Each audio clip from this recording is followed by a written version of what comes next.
podrías escuchar tu teléfono móvil si lo dejaras debajo de 1000 abrigos? Seguramente sería complicado. No imposible, pero complicado. Pues lo mismo sucede con nuestro sabio interior. Solo podremos escucharlo cuando eliminemos las capas que poco a poco nos fueron distanciando de lo que de verdad somos. Hoy, caminantes, nos acompaña Carlos González Pérez y con él profundizaremos en su nuevo libro, Encuentros con tu propia sabiduría. Ya te adelantamos que seguro te va a ser de muchísima ayuda para poder escucharte y reconectar con tu esencia. Además de la entrevista con Carlos González Pérez, te vamos a sugerir libros, vamos a tener ejercicios prácticos, aprenderemos también a través de la metáfora de las vidas inspiradoras. Tenemos a nuestra compañera Patricia Restrepo, directora del Instituto Macrobiótico de España, que como cada semana nos regala esos consejos de alimentación nutritiva e inteligente. Y también nos acompañará Lola Enguídanos de Esencias Matilda para hablarnos de aceites esenciales y aromaterapia. Y antes de comenzar, os recuerdo nuestras redes sociales. Si quieres Facebook, pues es Facebook/Caminando por la Vida Radio. También nos encuentras en Instagram, @caminandoradio. Por email, en caminandoporlavidaradio@gmail.com. Y ya sabes que si este programa te ha sido de utilidad, si quieres compartirlo con otras personas o volver a escucharlo, nos puedes encontrar en múltiples plataformas, desde iVoox, Spotify, también estamos en la web de la 97.7, en nuestra aplicación móvil. Estamos en todas partes, también en iTunes, así es que ya sabes, solo queda un camino y es el del aprendizaje. Yo soy Patricia Berzosa y esto es Caminando por la Vida, tu programa de desarrollo personal en la 97.7 Radio Levante.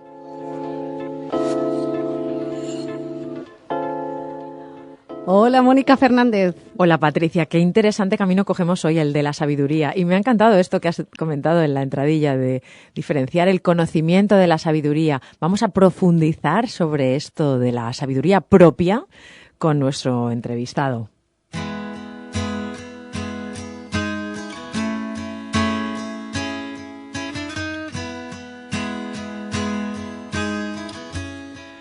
Carlos González Pérez es licenciado en Ciencias Físicas, con más de 20 años como maestro de matemáticas y física con adolescentes, a los que también acerca el conocimiento del crecimiento personal. Carlos caminaría por la vida con cualquiera que no supusiera un peligro físico y con quien sintiera que pueden aportarse algo mutuamente desde el punto de vista humano. Exploraría su belleza interior más allá de las máscaras. Le estremece la belleza del ser humano, la grandeza que emana de su fragilidad, su búsqueda del sentido y de la identidad, la ignorancia a veces de su propia luz, de su propia sabiduría. A Carlos González le encanta saborear la belleza en sus múltiples colores, nos dice. De hecho, la belleza es el alimento que nutre todos nuestros cuerpos. La palabra sabiduría está hermanada con la palabra sabor. Así le gusta definir a Carlos la sabiduría, como la capacidad de saborearnos a nosotros mismos, a los demás y a la vida. Carlos ve su trabajo como personal y transferible al mundo. Él considera que si el conocimiento que crea no tuviese aplicación en los demás, sería un fracaso. Carlos González opina que las personas hablan del alma sin siquiera conocer al ego. Su idea es más bien la de liberarse de las definiciones del alma que nos atan, sin tener en cuenta nuestra propia luz.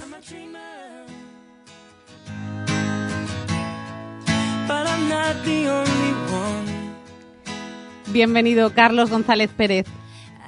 Gracias por abrirme la puerta a este encuentro virtual con vuestros oyentes. Los oyentes no lo saben, Carlos, pero Carlos no está con nosotras en el estudio y entra a través de Skype y la tecnología es fantástica, ¿verdad? Porque nos permite acercarnos. Por supuesto, forma parte de la magia de la vida en estos tiempos. Carlos, en tu libro comentas que está diseñado para aprender a pensar fuera de las cajas de pensamientos en las que fuimos educados. ¿Qué son estas cajas? Bueno, esto entra dentro del contexto de lo que yo durante 24 años que estuve profesor fui investigando. Yo soy un investigador sobre todo, ¿no? Sobre la naturaleza humana y me di cuenta, gracias a también lo que había adquirido de crecimiento personal, que estábamos, digamos que toda la humanidad estaba pensando en un paradigma que en Oriente ya han llamado, vino de ahí la sección, han llamado dualidad, ¿no? Pero ese paradigma llamado dualidad nunca había sido estudiado científicamente, por los libros que yo he leído y los talleres que hice en su momento, ¿no? Y entonces, como físico, le di un tratamiento científico y entonces definí ese paradigma con el nombre del paradigma de la desconexión. Es decir, nuestra conciencia como humanos está desconectado del resto de nuestra conciencia. Entonces, ese paradigma sigue como unas reglas que a lo largo de los años he ido redactando, ¿no? Igual que hay las leyes como físico, hay las leyes de la naturaleza. Pues ahí está la fuerza de la gravedad, ¿no? Pues nuestra mente, por educación en todas las culturas del mundo, ha sido educado en un mismo paradigma. Luego cada cultura tiene su paradigma, ¿no? Pero hay un paradigma global. Y no podemos darnos cuenta de que pensamos dentro de un paradigma si no estuviesen haciendo otro. Eso es la grandeza de estos tiempos. Si no estuviesen haciendo un nuevo paradigma, una nueva forma de pensar, no nos daríamos cuenta que estábamos habitando otro.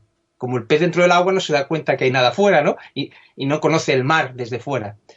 Entonces, ese paradigma de la dualidad o de la desconexión con nuestra propia esencia, entre otras cualidades, digamos, que nos proporciona, es la de que nuestros pensamientos nacen en creencias normalmente cerradas por candados que ponen los clanes. O sea, fíjate, cuando nacemos sin saber quiénes somos. Y bueno, incluso no sabemos en general por qué hemos venido, ni conocemos nuestra identidad. Si este viaje no es fabuloso, reíros del Indiana Jones. Es decir, cada ser humano cuando nace en dualidad es alucinante. No sabe quién es. Entonces, claro, ¿qué necesita? Que le protejan los clanes. Por clanes me refiero a la familia, a la cultura y los que vengan después, ¿no? Entonces, esos clanes de alguna forma nos ayudan, nos protegen, pero a cambio nos piden algo. Es decir, que cumplamos sus normas, sus creencias, su forma de pensar. Entonces, esas creencias lo que hacen es dirigir nuestros pensamientos, les dan dirección. Claro, si no tuviésemos creencias en comunes, nuestros pensamientos serían tan dispersos que no podríamos crear nada los unos con los otros, ¿no? Entonces, esas cajas de pensamientos no son más que creencias que en dualidad están como muy cerradas, ¿no? Estás dentro de esas cajas y ni te das cuenta que estás pensando dentro de esas cajas. En el nuevo paradigma que sustituye a esta dualidad, tú eres consciente de que esas creencias las necesitas para pensar, pero haces una cosa muy importante. Cuando tú recibes unas creencias en estado de necesidad porque necesitas ser protegido por los clanes, porque necesitas que te den una identidad, por ejemplo, prestada, porque tú no sabes quién eres, pues eres hijo de tal, en tal cultura, ¿no? De alguna forma, esa identidad esencial que todos llevamos dentro y que no sabemos conectar con ella en dualidad, la cedemos a las creencias que nos protegen de alguna forma y que nos obligan a pensar dentro de esas cajas. Y nos identificamos con una forma de pensar. Esto dificulta el que haya una democracia auténtica. Fijaos, están conectadas todas las cosas.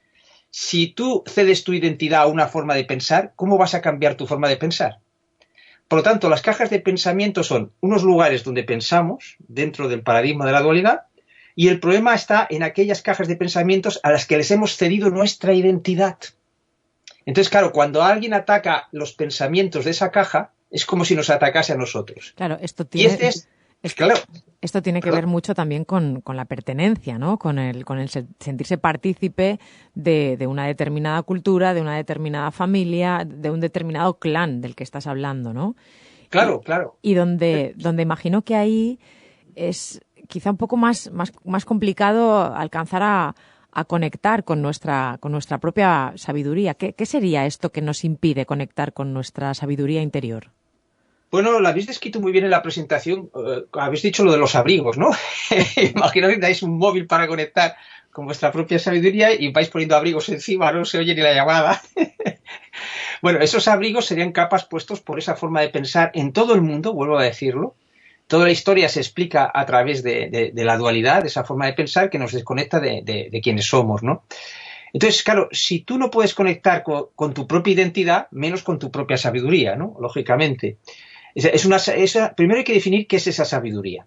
En dualidad solo tenemos acceso en principio a dos tipos de sabiduría, que son la sabiduría en autoridades, es decir, alguien ha vivido, ha organizado su conocimiento y da lecciones a través de los libros, de talleres, ¿no? O corrientes místicas, pues es sabiduría que yo llamo enlatada, en autoridades. Una autoridad la ha creado y nosotros tratamos de aplicar la sabiduría que otros han creado, ¿no? Luego está la sabiduría de la experiencia, que es la que nosotros mismos adquirimos en base a nuestra experiencia. Lo que pasa es que hay que tener cuidado, porque la sabiduría de la experiencia es consecuencia no solo de lo que nos ocurre, sino también de las creencias desde las que vivimos lo que nos ocurre. Atención a esto, que dos personas que hayan vivido las mismas experiencias van a extraer sabiduría distinta en función también de sus creencias. Este punto es muy importante para entender. Así que tenemos que las sabidurías accesibles en dualidad son la sabiduría de la experiencia propia y la sabiduría de autoridades, de la experiencia de otros, ¿no? O sabios, etcétera, etcétera. Entonces estas sabidurías, sobre todo la de autoridades, es muy importante porque hemos sido educados en autoridades, en la dualidad, de forma y manera que no nos está permitido cambiar el conocimiento de las autoridades. Entonces nadie, educado en autoridades, piensa que puede mejorar lo que dijo Buda. Como que ya le damos una validez, ¿no? Incluso en el mundo alternativo, ¿no? Esto lo dijo tal, no. Es que el mundo alternativo y el mundo oficial adolecen del mismo problema, la educación en autoridades. Carlos, ¿y qué es lo que nos hace sabios? Bueno, lo que nos hace sabios, primero, yo no voy contra las dos sabidurías que he expuesto, ¿no? Es decir, lo que pasa es que tiene sus limitaciones. Entonces, la tercera sabiduría sería nuestra propia sabiduría. Pero claro, si tú no vas retirando la identidad de las creencias a las que has cedido la identidad, difícilmente vas a escuchar tu propia sabiduría. Esas cesiones de identidad a creencias, a clanes, son esos abrigos de los que habéis hablado antes, ¿no? Que dificultan escuchar el teléfono, ¿no? Entonces se trata de ir recuperando identidades. Lo voy a poner un ejemplo que para mí es el más claro. En dualidad, la forma que hemos educado todos, nacemos dentro de un clan, por ejemplo el clan familiar y también el clan cultural, y nacemos como si estuviésemos dentro de una madre. Imaginaos que estáis en el seno de vuestra madre, entonces vuestra madre os alimenta, os da oxígeno, os da todo, hasta las emociones de la madre la vivís dentro, ¿no? Pues entonces una persona educada dentro de un clan pues recibe todos los nutrientes y la forma de pensar del clan correspondiente. Gracias al clan está protegido y alimentado. Entonces la persona va creciendo dentro del clan, y la vida es estupenda hasta que llega a los 9 meses, ¿no? En la metáfora de la maternidad. Entonces, donde antes era maravilloso vivir, ahora tienes que decir, aquí no hay quien viva. Entonces, ¿cuál es el paso siguiente natural a la gestación? Nacer fuera de la madre y cortar el cordón umbilical. Fijaos en el libro Encuentros con tu propia sabiduría, pone como subtítulo Semillas para nacer a ti mismo. Nacer a ti mismo es nacer fuera de los clanes, agradeciendo a los clanes que te hayan gestado desde su interior y cortar el cordón umbilical con esos clanes. Esto de ninguna manera es ir contra esos clanes. De la misma forma que cuando uno nace fuera de la madre no va contra la madre, sino que completa el conocimiento de la madre.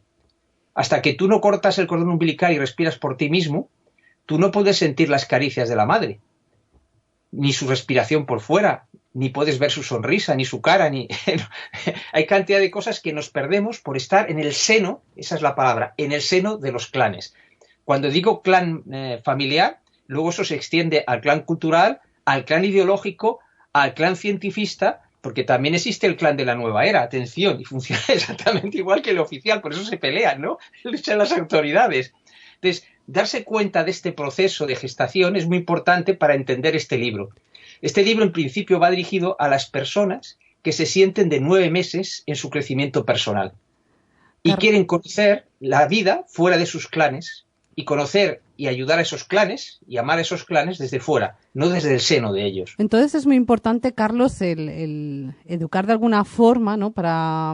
Voy a ponerme en el caso de los niños pequeños, educar de alguna forma a la vez que se les permita seguir siendo auténticos, ¿no? Porque da la sensación que dejamos de conectar con nuestra sabiduría cuando nos desconectamos de lo que realmente somos. Pero ¿es posible educar y dejar ser? Bueno, es que si el educador no ha hecho un crecimiento personal, si no está en el proceso de nacer a sí mismo, no. Claro, es que no hay nada malo en que las personas eduquen dentro del clan. Atención, porque si no haríamos dualidad y enfrentamiento, es un proceso evolutivo. Es decir, no hay nada malo que las personas se surtan de otras sabidurías y de su experiencia y de sus creencias cuando están dentro del clan. Mi trabajo es para las personas que dicen, aquí no hay quien viva, que sienten después de haber hecho crecimiento personal, leído muchos libros, yendo a muchos talleres, escuchando muchos programas de radio, ¿no? dice, un momento, estoy oyendo siempre lo mismo, necesito algo más. Claro, ese algo más es nacer a ti mismo. No depender ni siquiera del clan que te ha hecho crecer, el que te ha ayudado al crecimiento personal, ¿no? Podríamos decir. O sea, hay un crecimiento personal en autoridades, que es la mayoría, y yo propongo un nuevo crecimiento personal que es para salir de esas autoridades. Eso requiere que cuando tú recibas un conocimiento de otro, sepas hacer una lectura creativa. En mi mirada Educar Empoderando, que es la formación que he creado, que es de crecimiento personal y social, porque van unidos, ¿no?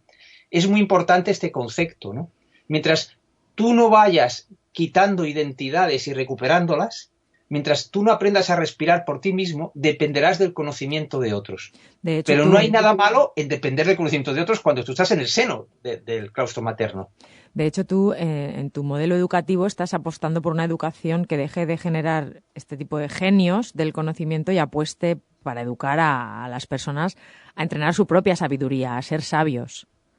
Claro, pero fíjate, claro, porque ahora estamos haciendo casi una autoridad del concepto de sabiduría, ¿no? O sea, un poco, verás, en realidad en el libro hay como 3 objetivos muy claros. Uno es que el crecimiento personal sea también social. Otra es redefinir los conceptos. Los conceptos dentro del claustro materno no pueden ser igual que los conceptos fuera del claustro materno. ¿Sabéis cómo se sabe que una persona o un pueblo, una sociedad evoluciona? ¿Cómo? Por los significados que dan a las mismas palabras. De verdad, es tan simple como eso. O sea, coged una palabra, cómo se definía y cómo se vivía hace unos años y cómo se vive ahora. Y entonces tendréis una idea de cómo ha evolucionado. Es decir, no podemos evolucionar sin que evolucionen los conceptos de nuestras palabras. Entonces, un crecimiento personal para nacer a ti mismo no es posible con el concepto de ego, que es la segunda característica del libro, cambiar los conceptos como el del ego. Con el concepto tradicional de ego, el yo, del ser humano, es imposible amarse a sí mismo. Lo repetiré, es imposible amarse a sí mismo con el concepto del ego tradicional, del crecimiento personal. Porque ese concepto de ego está para vivir dentro de un clan, para no cambiar ni una coma a lo que te han dicho del crecimiento personal. Entonces, si queremos nacer a nosotros mismos, hay que redefinir el concepto de ego, entre otros. Yo necesito entender esto, Carlos. Entonces, desde tu punto de vista, ¿cuál es el nuevo concepto de ego? ¿Cómo se redefine? Digamos que el concepto de ego que yo propongo para amarse a sí mismo, primero hablemos del concepto tradicional, ¿no? El concepto de ego tradicional es bastante negativo, si os dais cuenta. La dualidad opone siempre una definición a otra para que luchen entre sí. Entonces, en la dualidad, el crecimiento personal en dualidad se ha hecho de forma manera que el ego friccione con la idea de ser.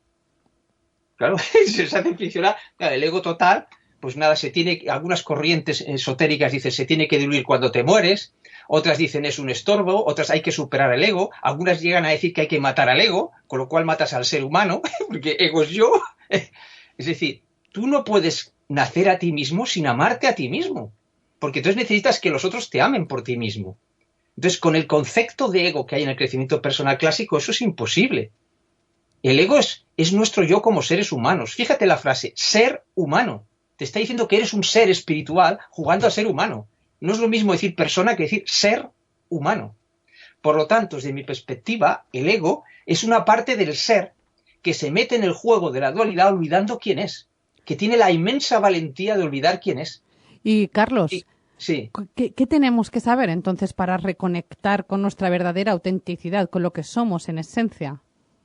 No se trata de lo que tenemos que saber, sino de los conceptos que hemos de cambiar. Como he dicho, el concepto este mismo de ego, de lo que soy yo. O sea, si yo soy una parte inferior a mi parte espiritual, eso es una jerarquía que es imposible. O sea, si yo digo, yo soy inferior a mi parte espiritual, el ego es inferior a mi parte espiritual, por decirlo de alguna forma, eso impide que el ego se pueda amar a sí mismo. Dependerá siempre de esa parte espiritual que estará representada por algún clan. Como estamos en radio, vamos a intentar aterrizarlo incluso un poquito más para los oyentes, para que les quede más claro. Entonces, ¿de qué forma práctica, qué podemos hacer para reconectar con nuestra autenticidad? Absolutamente nada. Fíjate que me estás pidiendo una receta y entonces me convertiría a mí en autoridad. Claro, fíjate, entendamos este proceso, ¿no? Si a mí me pides qué tengo que hacer, o sea, si fuese tan sencillo como aplicar una receta o apretar un botón, entonces el trabajo no lo estás haciendo tú. No estás haciendo a ti mismo. Yo no puedo respirar por el oyente. Entonces, claro... Sí, pero podrías decirme que podemos respirar. Claro. Ya sabemos, tenemos que respirar. Claro, pero, por ejemplo, el libro tiene un montón de páginas, pues precisamente porque no se puede decir que una palabra, pero sí puedo dar unas pistas muy importantes. Por ejemplo... Mira, por ejemplo, muy sencillo. Estaremos de acuerdo, cualquier oyente que haya hecho crecimiento personal estará de acuerdo que si no te amas a ti mismo, esto está limitado a tu crecimiento personal, porque manipularás a los demás, ¿no? Para que te ame. Entonces, no se puede obligar a una persona a amarse a sí mismo. Aquí eso es imposible. Y sin embargo lo pretendemos todos los días en el crecimiento personal, ¿no? No, hombre, no. Es muy sencillo amar sin esfuerzo. Uno ama sin esfuerzo aquello que es bello.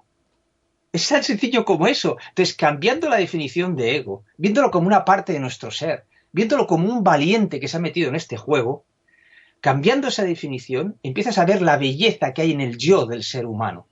Y cuando tú ves la belleza que hay en el yo del ser humano, de las personas que te rodean, es más fácil que verlo en ti mismo, entonces empiezas a amarla sin esfuerzo, más allá de sus programaciones, más allá de sus máscaras. Es decir, en Educar Empoderando es esencial aprender a buscar la belleza oculta. Hay una película preciosa que recomiendo que se llama Belleza Oculta. No sé, que no se la pierdan los oyentes, porque es ahí se ve cómo un matrimonio ha perdido un hijo y descubre una belleza oculta en todo eso. No puedes comprender algo si no descubres... Antes hablabais de conocimiento y sabiduría. Bien, no puedes comprender algo llevándolo a la sabiduría si no siente tu corazón auténtico. Es decir, si no ves la belleza que hay en el proceso. Y más cosas. No tenemos derecho a cambiar nada que no seamos capaces de amar. Fijaos que esto es lo contrario de una revolución. Lo es. En una revolución se maldice lo que quieres cambiar. En una evolución tú no maldices el peldaño de abajo, porque el de arriba se hundiría con el de abajo. Bueno. Es decir, aprender a descubrir la belleza oculta es la clave de aprender a amarnos a nosotros mismos y a los demás. A mí lo que comentas me suena como muy jerárquico esto del peldaño de abajo y el peldaño de arriba. Y en crecimiento personal, yo misma, por ejemplo, que estoy cursando la formación en terapia Gestalt, puedo decirte que se aprende a amar cada una de tus partes independientemente de que estés de acuerdo con ellas o no. Y esto significa que también aprendes a amar tu ego. Quiero decir que no podemos generalizar y decir que en crecimiento personal se criminaliza el ego, porque esto no es así en todas las corrientes de crecimiento personal. Tal vez no me he expresado bien, porque la mirada que estoy diciendo es no criminalizar nada. He dicho, no se puede cambiar aquello que se ama. Si yo te digo, hay que establecer un nuevo crecimiento personal, es porque he aprendido a amar el otro. O sea, en ningún momento he atacado al otro, al revés. O sea, precisamente en Educar Empoderando vemos la belleza de estar, por ejemplo, en el seno del claustro materno. Pues claro, es que por eso esa escalera no es jerárquica. A ver, si yo vivo en un 7º piso y mi vecino vive en el 4º, ahí no hay ninguna jerarquía. Claro, eso es una caja de pensamiento. Ver la escalera como una jerarquía, no, hombre, no.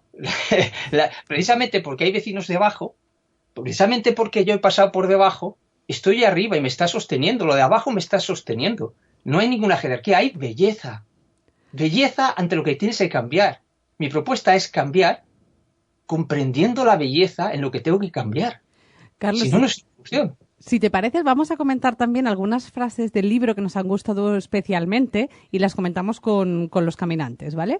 Hay una que dice, somos también lo que podemos llegar a ser. Este es el mensaje que nos trae en esencia nuestros sueños más atrevidos.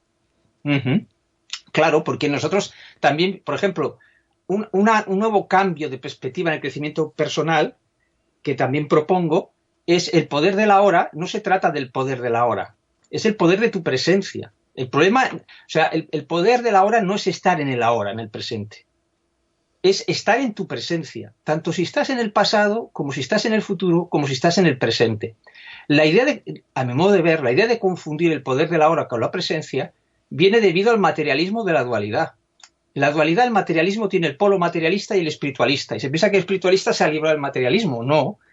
Es decir, es muy importante entender esto. Nuestro cuerpo está en el presente, pero nuestra conciencia está en el futuro y está en el pasado.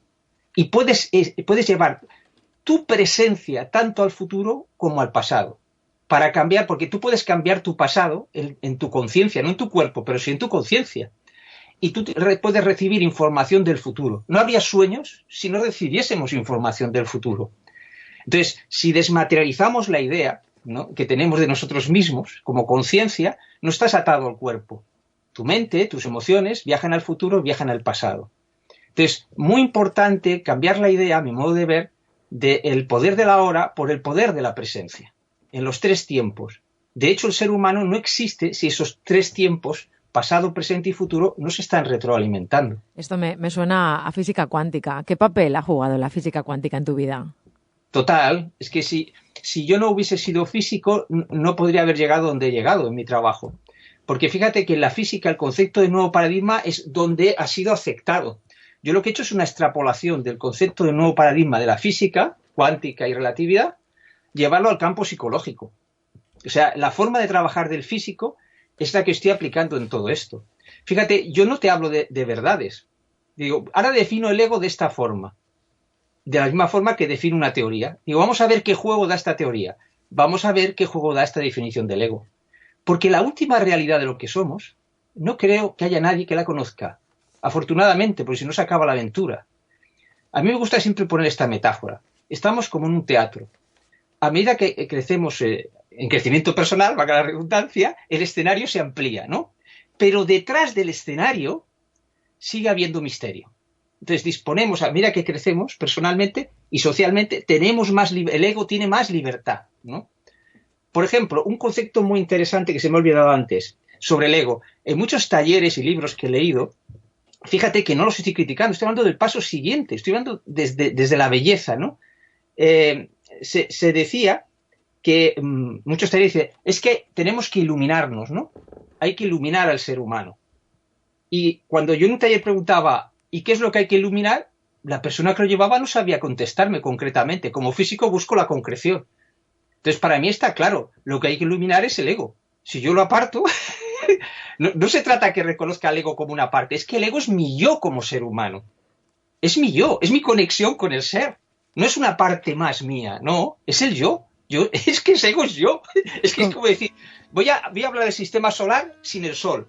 Oiga, pues no tiene sentido. Entonces, ¿cómo voy a hablar del ser humano sin el yo, que es la conexión con su ser? Entonces, la dualidad no quiere que conectemos con el ser. Carlos, por eso se define el ego de esa manera. Carlos, qué importante, como decía Carl Jung, el poner luz a nuestra sombra, ¿no?, para al final crecer. Muchísimas gracias, Carlos González Pérez, por este libro, Encuentros con tu propia sabiduría, por tu aportación, por tu vocación de querer ayudarnos, ¿no?, en este camino de recuperar el ser que somos auténticos. Gracias de corazón y que tengas el mejor de los caminos. Gracias y que Imagine se haga realidad.